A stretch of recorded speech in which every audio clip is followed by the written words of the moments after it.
Viaroga merupakan musuh pertama yang dihadapi oleh Ultraman Teo dan dia juga merupakan salah satu kaiju yang memusnahkan planet Ultraman Teo.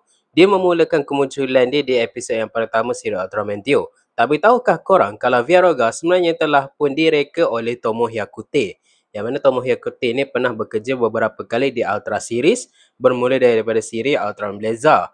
Yang mana dia telah pun menjadi designer bagi Kaiju Leviera dan juga Dorgo daripada siri Ultraman Blazer, dan kemudian pun dia kembali semula ke Ultra Series melalui siri Ultraman R, yang mana dia telah pun menjadi designer untuk 4 jenis Gelos, iaitu Monogelos, Digelos, Trigelos dan juga Zero Gelos tu semuanya telah pun didesain oleh beliau.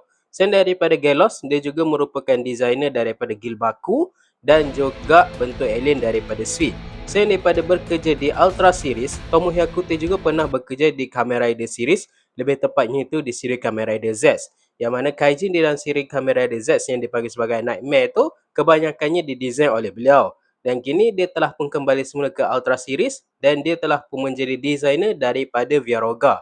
Dan tak hanya itu, tapi Zat pun perasan kalau Viaroga ni memiliki beberapa persamaan dengan Gelos daripada Ultraman R.